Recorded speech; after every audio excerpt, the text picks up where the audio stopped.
12 Golden Age actors who were shockingly fat. The stars of Hollywood's Golden Age were larger than life on screen, and for many of them, that became literally true as the years passed. While their classic films captured them in their prime, these beloved actors underwent dramatic physical transformations that many fans never fully realized. Today, we're pulling back the curtain on the surprising weight struggles of some of cinema's greatest talents. Those matinee idols and character actors you admired on screen. By their later years, many had ballooned to sizes that would shock modern audiences accustomed to seeing them only in their most famous roles. This isn't about minor weight fluctuations. We're talking about sex symbols who became unrecognizable, leading men who doubled their size, and talented performers whose growing girth both defined and limited their legendary careers. Get comfortable. We're about to reveal the dramatic physical transformations that these 12 Golden Age stars experienced, showing you sides of your favorite actors that classic film montages rarely include. Father died when I was 15. 1. Orson Welles. From Citizen Kane to Citizen Cake. When 25-year-old Orson Welles exploded onto the scene with Citizen Kane, he wasn't just intellectually impressive, he was a physical specimen. Standing 6 feet 1 inch with chiseled features and piercing eyes, young Welles had the looks of a leading man packaged with the mind of a genius. Fast forward 30 years, and you'd need a wide-angle lens just to get him in frame. The warning signs showed up early. Even during his Mercury Theater days, colleagues noticed his appetite was as outsized as his talent. Orson didn't eat meals, he attacked them, one actor recalled. The man could demolish a steak dinner, meant for 3 people without blinking, then ask what was for dessert. During the 1950s, the scale started tipping faster than movie attendance. By Touch of Evil in 1958, his custom-made detective costume needed weekly alterations, and not to make it smaller. The film's famous opening tracking shot, they had to reshoot it multiple times because Welles got winded trying to keep pace with the camera. The 1960s brought what Hollywood insiders dubbed the Welles expansion, a period when his body grew faster than his list of directing projects. His sharp jawline disappeared into cascading folds of flesh. Directors abandoned full-body shots in favor of close-ups that hid his straining waistbands. Nothing captures his transformation better than those Paul Masson wine commercials from the late 1970s. There sits Welles, tipping the scales at well over 300 pounds, his face practically spherical, gravely intoning, "We will sell no wine before it's time." The ads became famous not for the wine, but for the shock of seeing what had happened to the boy wonder of American cinema. The weight didn't just change his appearance, it crippled his career. Insurance companies classified him as high risk. Custom wardrobe budgets doubled. Directors' chairs needed reinforcement. One producer put it bluntly, "We had to rebuild part of the set just so he could fit through the doorways." Peter Bogdanovich once caught Welles staring at a Citizen Kane publicity photo. Pointing to his younger self, Welles said quietly, "That's me, trapped in here," while gesturing to his enormous frame. The genius who conquered Hollywood at 25 had become a prisoner of his own appetite. He went from Greek god to Greek buffet. The man who created Citizen Kane couldn't create enough willpower to push away from the table, and his final years became a sad coda to what should have been cinema's greatest career. Catherine Cornell, and I was in Eagle Rampant with Tallulah Bankhead. 2. Marlon Brando. From streetcar to streetwide. If Hollywood ever sculpted physical perfection, it was the young Marlon Brando. When he tore that sweaty t-shirt in A Streetcar Named Desire, revealing a torso that looked chiseled by Michelangelo himself, America collectively gasped. Women swooned in theater aisles.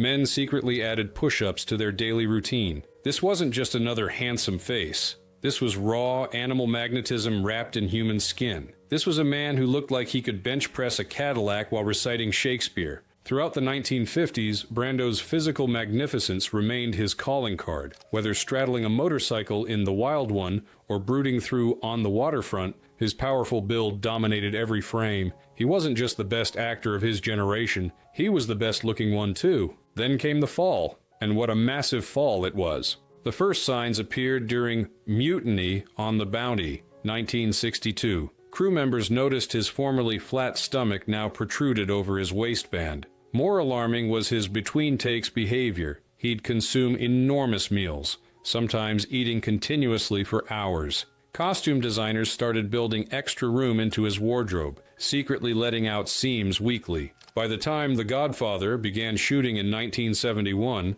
Brando had expanded significantly, but in a stroke of genius, they incorporated his girth into the character. Those cotton balls puffing out Don Corleone's cheeks weren't the only padding in that performance. That impressive gut was 100% Brando. Director Francis Ford Coppola just pretended it was character development. Then came Apocalypse Now, and the situation went nuclear. When Brando arrived in the Philippines, Coppola nearly had a heart attack. The script described a lean Green Beret colonel. What showed up was a man so enormous he made the jungle look small. Coppola's emergency solution? Film Brando in near darkness. Those iconic scenes where Colonel Kurtz lurks in shadow, that wasn't artistic vision, that was damage control. By the 1980s, Brando had ballooned to a reported 350 to 400 pounds. His final film appearances show a man barely recognizable as the sex god of the 1950s. His face bloated, his neck swallowed by his shoulders,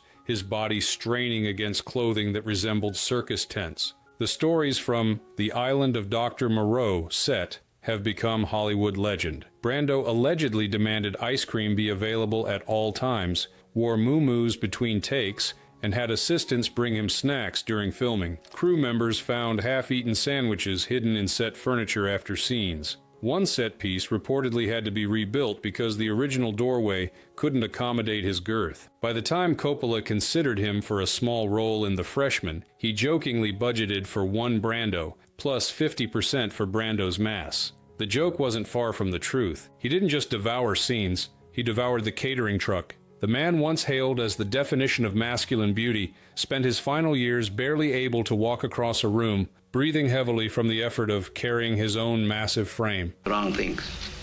Talking something you can't do judiciously unless you keep in practice. 3. Sidney Greenstreet, the villain who grew with his legend. Unlike Wells and Brando, Sidney Greenstreet never suffered the tragedy of transformation. He didn't lose a perfect physique to appetite. From the moment he waddled onto the Hollywood scene in 1941's The Maltese Falcon, Greenstreet was already enormous, and that was precisely his power. Making his film debut at age 61 after decades on stage, Greenstreet stood 5 feet 11 inches and carried well over 300 pounds on his frame. Director John Huston didn't try hiding this bulk, he weaponized it. As Casper Gutman, literally nicknamed the Fat Man, Greenstreet turned his size into menace. There was something unsettling about a man that large moving with such unexpected grace. What made Greenstreet remarkable was how he elevated obesity to elegance. While other heavy actors seemed apologetic about their size, Greenstreet wore his like a custom tuxedo, which in fact he always did. Those immaculate white suits in Casablanca weren't just fashion statements. They were architectural achievements that somehow made 300-plus pounds look sophisticated. The contrast between his enormous body and his delicate, almost dainty hand movements created an unsettling screen presence that directors exploited perfectly. Here was a villain whose physical appetite hinted at other, darker hungers. Behind the scenes, Greenstreet's size created logistical nightmares. Walking from his dressing room to the set left him winded. Standing for more than a few minutes caused intense pain. His suits required 3 times the standard fabric allotment, each one a minor engineering miracle designed to make his massive girth appear commanding rather than comical. Health problems inevitably followed. Diabetes ravaged his system. Kidney issues plagued him. His joints buckled under his weight, yet he rarely complained, maintaining professionalism despite physical challenges that would have sidelined lesser actors. The toll eventually became too great. His film career lasted just 8 years, 24 films between 1941 and 1949, before health issues forced his retirement. He died in 1954 at age 74, his body finally surrendering to decades of supporting his enormous frame. He didn't need a costume, he was the presence. In Greenstreet's case, his size wasn't a liability, but his defining feature, the physical manifestation of the larger-than-life villains that made him immortal on screen. I don't wish to remain in service any longer, sir. I want to make something of myself.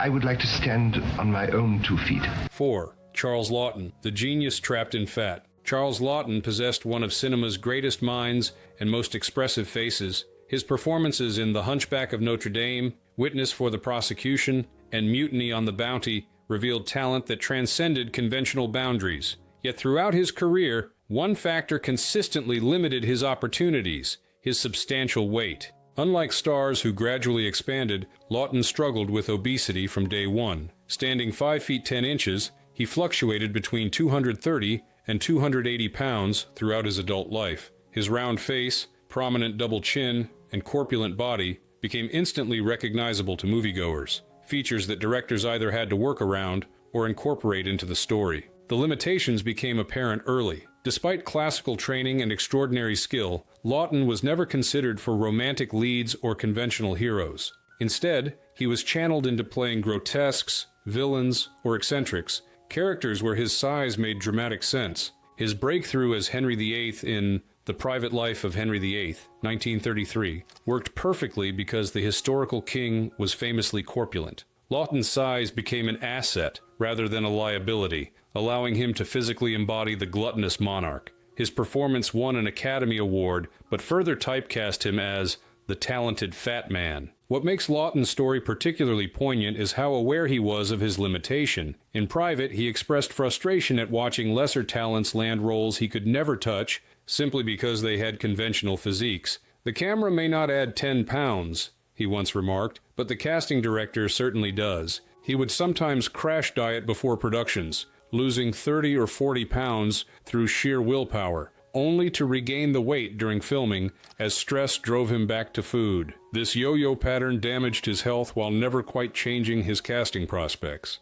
Directors who worked with Lawton noted his complicated relationship with his body. He often insisted on scenes that directly acknowledged his size rather than pretending it didn't exist. The famous bathtub scene in Henry VIII wasn't in the original script. Lawton suggested it as a way to confront audiences with his physical reality. Despite these limitations, Lawton carved out one of cinema's most distinguished careers, but one can't help wondering what additional dimensions might have been available had he possessed a different physique. Would we have seen Lawton as a subtle romantic lead, as a conventional hero? The possibilities remain tantalizingly unknown. His talent was enormous, and so was everything else. In Lawton's case, his brilliant mind operated from within a body that the image-conscious film industry never quite knew how to fully utilize. My name is Smith. Smith, I'm glad to know you, Mr. Smith. I'd like you to bake me a cake with a letter S on it. S? Yes. 5. Roscoe Fatty Arbuckle, When Weight Becomes a Punchline. Roscoe Arbuckle's story represents the most direct connection between weight and career in Hollywood history. From the beginning, his size wasn't just a characteristic, it literally became his professional name, Fatty Arbuckle. Standing 5 feet 10 inches and weighing between 250 and 300 pounds, Arbuckle was one of silent cinema's first superstars. His weight became central to his comedy. The surprising agility with which he moved his large frame created an inherently funny visual contradiction. Audiences roared seeing this massive man execute perfect pratfalls and delicate physical comedy that would challenge performers half his size. Unlike many heavy actors who resented their weight, Arbuckle initially embraced his girth as his meal ticket. His films frequently featured gags highlighting his size, getting stuck in doorways, breaking furniture, or creating havoc simply by moving through a scene. In an era when obesity was relatively rare, Arbuckle's bulk made him instantly recognizable. Paramount Pictures recognized his commercial value, signing him to an unprecedented $3 million contract in 1919, roughly $46 million in today's money. Arbuckle had turned his weight into gold, becoming one of the highest-paid entertainers in the world. But his size exacted a heavy physical toll. The demanding stunts he performed despite his weight led to chronic pain and health problems. More insidiously, his distinctive appearance made him an easy target when scandal struck. When Arbuckle was falsely accused in the death of actress Virginia Rappe in 1921, his weight became the prosecution's visual evidence. Newspapers published vicious cartoons showing him as a gluttonous monster, with headlines screaming about how he had crushed the young woman, an accusation with no basis in fact, but made plausible to the public because of his size. Though fully exonerated after 3 trials, the damage was done. His weight, once his greatest asset, had been weaponized against him. His films were banned, his contract canceled, and his name became synonymous with scandal rather than comedy. They made fun of it until it destroyed him. Arbuckle's tragedy reveals how quickly physical characteristics that bring fame can become liabilities when public perception shifts. The same audience that laughed with him quickly turned to laughing at him, then condemning him when given permission by sensationalist media. There in Radioland, this is Hannibal Day. 6. Victor Buono, the man who joked his way to an early grave. In the 1960s and 70s, Victor Buono carved out a unique niche in Hollywood, the cultured, eloquent fat villain. With his imposing size, melodious voice, and talent for delivering sardonic dialogue, he became the go-to actor when scripts called for intellectually intimidating yet physically repulsive characters. His breakthrough came in 1962's Whatever Happened to Baby Jane, playing manipulative pianist Edwin Flagg opposite Bette Davis. Though already substantially overweight at around 260 pounds, Buono was still mobile enough to handle the physical demands of the role. His performance earned an Academy Award nomination and launched a busy career. As years passed, however, Buono's weight increased dramatically. By the 1970s, he reportedly approached 400 pounds, a dangerous amount for his 6'3" frame. This massive size limited his roles, increasingly typecasting him as grotesque villains or comic relief characters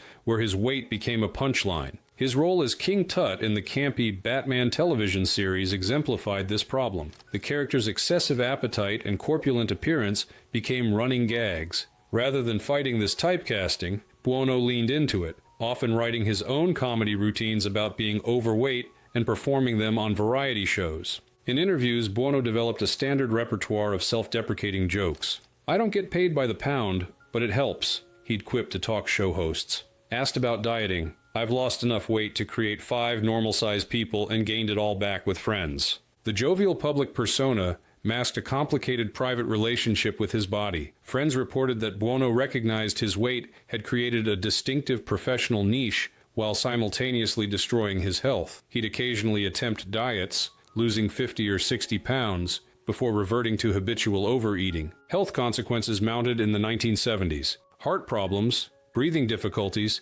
and mobility issues became increasingly apparent. Basic tasks like climbing stairs or walking across a set became challenging. Directors scheduled his scenes carefully, aware he tired quickly and couldn't stand for extended periods. Despite these obvious warning signs, Buono continued his unhealthy lifestyle. His final years brought increasing isolation as his mobility decreased further. On January 1, 1982, Victor Buono suffered a massive heart attack at his home in Apple Valley, California. He was just 43 years old. He joked about it, but it killed him at 43. Buono's story shows how humor can serve as both coping mechanism and shield against confronting serious health issues, until the body delivers its final punchline.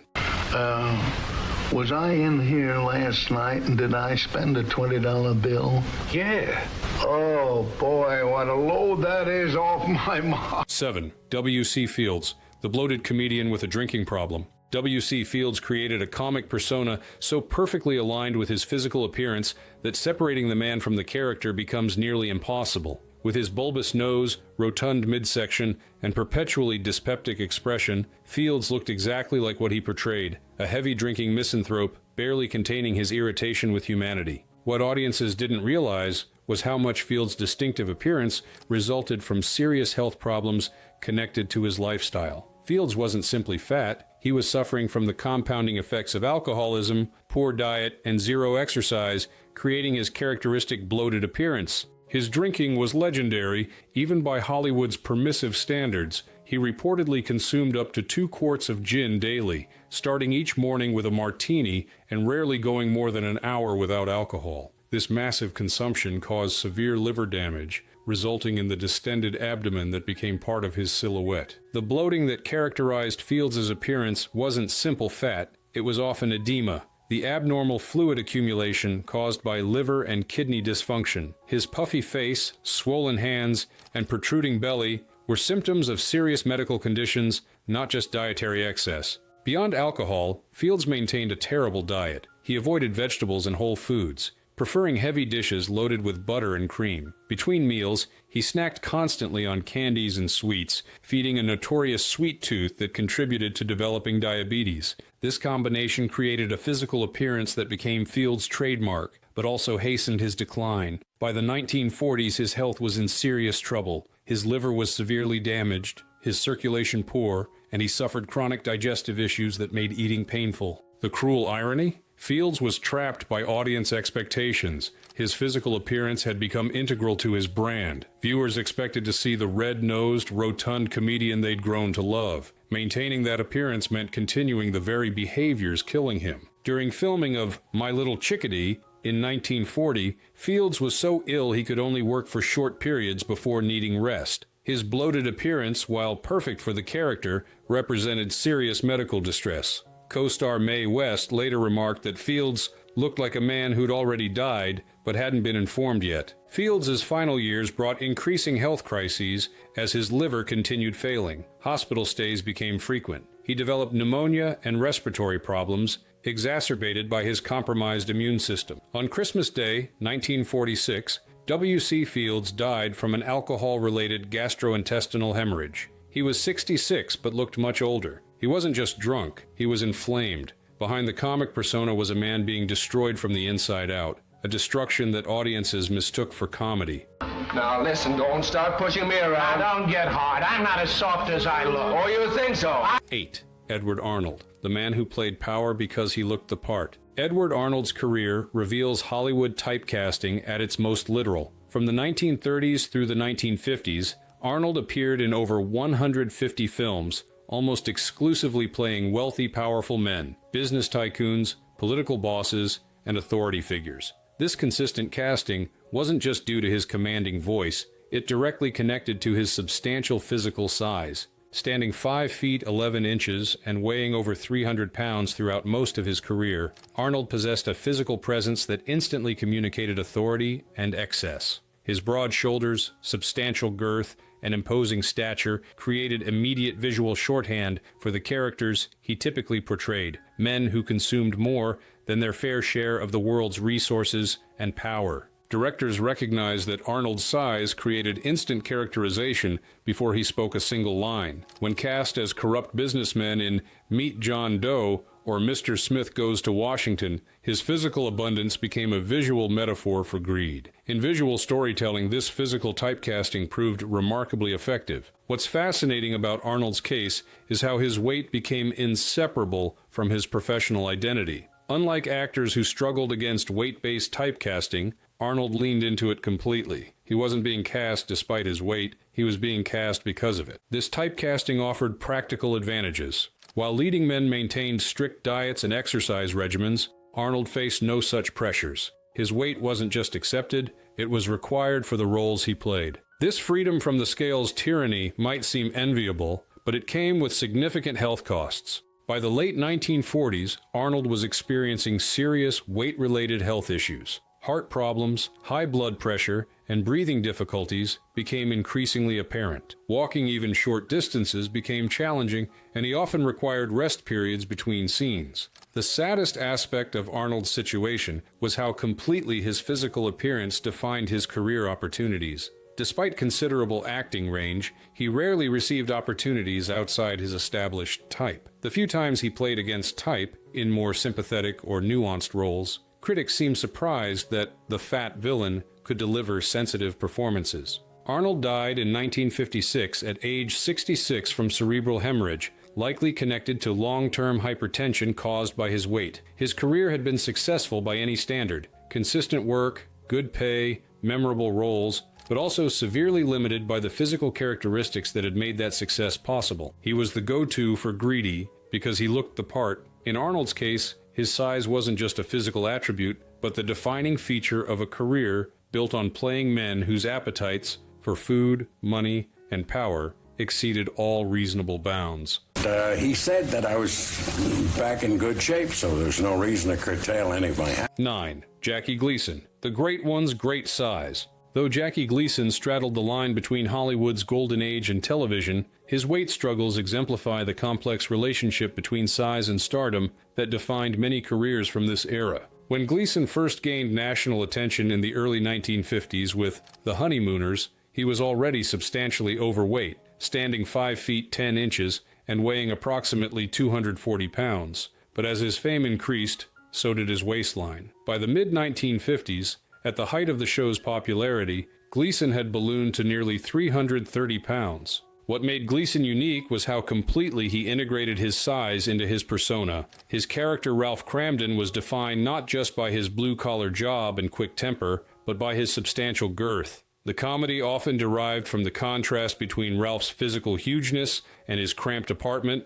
modest income, and petite wife Alice. Gleason's famous catchphrase, "How sweet it is," took on additional meaning when viewed alongside his legendary appetite. Dinner typically meant a massive steak, multiple side dishes, bread courses, and dessert, all accompanied by copious amounts of scotch. This wasn't occasional indulgence, but a daily routine. Between meals, he smoked up to 5 packs of cigarettes daily and rarely engaged in any physical activity more strenuous than lifting a glass. The combination of excessive calories, alcohol, and sedentary behavior created perfect conditions for weight gain. By the 1960s, Gleason's health began showing strain from this lifestyle. He developed heart problems and diabetes directly related to his weight. His mobility decreased noticeably. While early Honeymooners episodes featured physical comedy requiring considerable movement, his later work increasingly positioned him in stationary settings. What's particularly striking was Gleason's refusal to acknowledge the health implications of his size.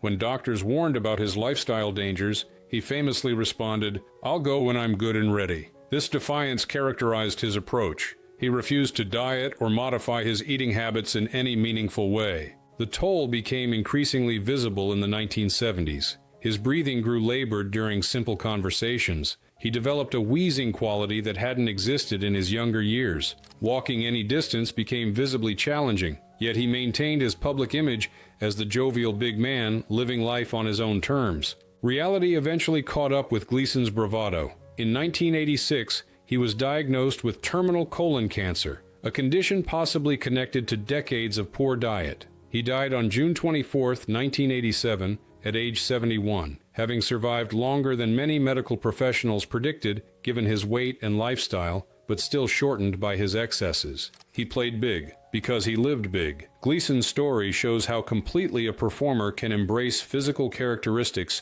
as part of their brand, even when those very characteristics are silently killing them.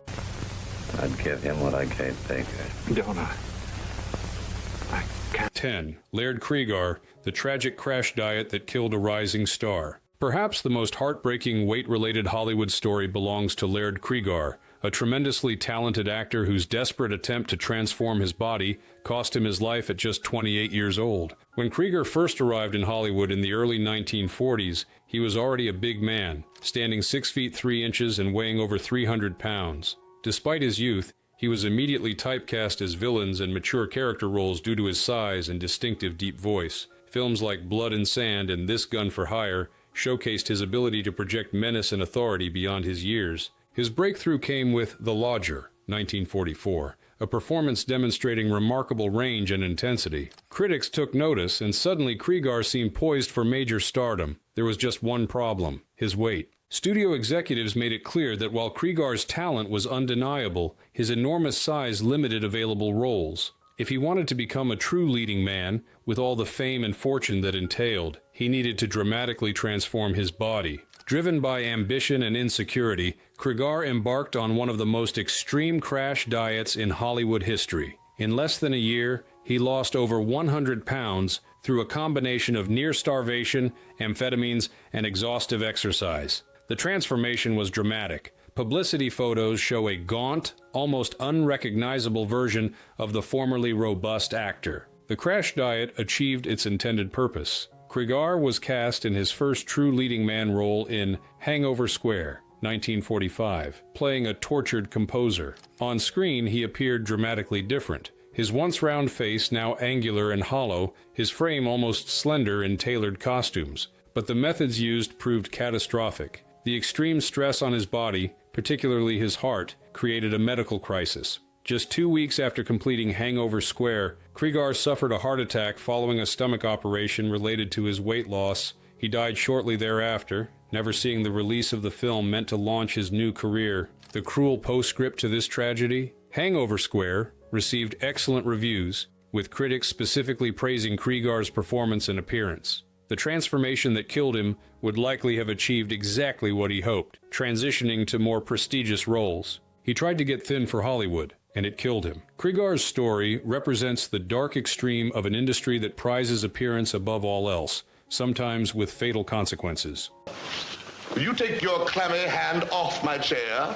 You have the touch of a love... 11. Monty Woolley. When weight becomes immobility. Monty Woolley created one of cinema's most memorable curmudgeons in The Man Who Came to Dinner, 1942, playing acerbic critic Sheridan Whiteside with such conviction that the role defined his career. What audiences didn't realize was how Woolley's increasingly limited mobility, caused by his substantial weight, shaped the roles available to him. When Woolley first gained Broadway prominence in the late 1930s, he was already a heavy man in his late 50s. By the time Hollywood called in the early 1940s, he had developed his trademark appearance, rotund body, walking cane, and bushy beard partially obscuring his double chin. What began as a distinguishing characteristic evolved into a serious health issue. Throughout the 1940s, Woolley's weight continued increasing, eventually restricting his movement to the point that it affected production schedules and role selection. Directors increasingly cast him in parts requiring minimal movement, characters who spent most of their screen time seated or stationary. The Man Who Came to Dinner inadvertently created the perfect vehicle for Woolley's condition. His character Whiteside spends most of the film confined to a wheelchair after falling on ice, allowing Woolley to perform while seated. This wasn't merely convenient staging. By this point, standing for extended periods caused him considerable pain. As the 1940s progressed into the early 1950s, Woolley's mobility decreased further. On the set of As Young as You Feel, 1951, crew members reported he could barely walk between takes, requiring assistance moving from his dressing room to the set. His breathing had become labored, marked by wheezing and frequent pauses during simple conversations. What makes Woolley's case particularly noteworthy is how his weight-related immobility actually shaped narrative decisions. Scripts were rewritten to accommodate his limited mobility, with explanations inserted justifying why his character remained seated. In Holy Matrimony, 1943, his character is portrayed as eccentric and reclusive, providing an in-story reason for minimal movement. By the end of his career, Woolley's health had deteriorated to where even seated performances became challenging. His final film appearance in Colonel Effingham's Raid, 1946, shows a man visibly struggling with basic functions, his breathing labored, his movements minimal, and clearly painful. Woolley died in 1963 at age 74, having effectively retired from film for over a decade due to health issues. His career, while successful, had been increasingly constrained by physical limitations imposed by his weight. A body that had once been merely heavy had become a prison limiting both professional opportunities and quality of life. He brought the house down, mostly because he couldn't get up from the chair. Woolley's story shows how weight can progress from a distinguishing characteristic to a serious disability that reshapes not just an actor's career, but the very stories that can be told about the characters they play. It's only right, for there is among us Mary. 12. Raymond Burr, the immobile defender of justice. Raymond Burr created two of television's most iconic characters, the brilliant defense attorney Perry Mason and the wheelchair-using detective Robert Ironside. What most viewers didn't realize was how Burr's increasing weight problems influenced these characters' development, particularly in his later years. When Burr first assumed the role of Perry Mason in 1957, he was already substantial, standing 6 feet 2 inches and weighing approximately 210 pounds, heavy but not unusually so for a man of his height. His physical presence suited Mason perfectly, lending gravitas and authority to courtroom scenes. However, as the original series progressed through 9 seasons, Burr's weight increased significantly. By the final season in 1966, he had gained at least 70 additional pounds, bringing his weight to around 280 to 300 pounds. This gain was visible despite costumers' best efforts with increasingly structured suits. The weight gain had practical production implications. Courtroom scenes that once showed Mason actively moving around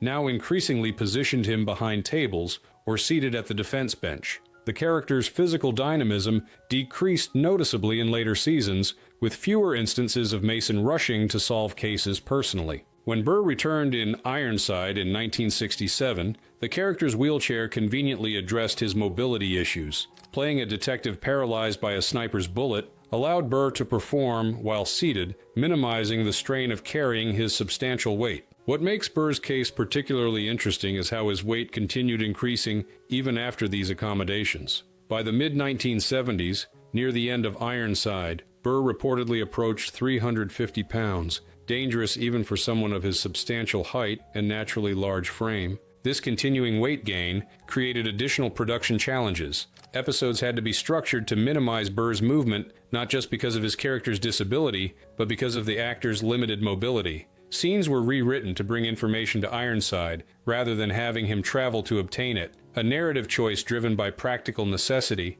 rather than storytelling preferences. When Burr returned as Perry Mason in television movies beginning in 1985, the scripts were deliberately structured to accommodate his size. Unlike the original series, which frequently showed Mason actively investigating, the revival films positioned him more as a strategist, with legwork handled by other characters. Directors of these later projects reported making significant accommodations for Burr's condition. Shooting schedules were arranged to minimize his time on set, with his scenes grouped together to allow rest periods. Camera angles were carefully chosen to minimize his size's appearance, often filming from the chest up. Burr died in 1993 at age 76 from kidney cancer, but his health had been compromised for years by weight-related issues, including diabetes and heart problems. Throughout his later career, he maintained a punishing work schedule despite these challenges, often pushing himself to physical limits that concerned colleagues. He was the law, but by the end, he couldn't stand up for it. Burr's story illustrates how a talented actor can continue working and creating beloved characters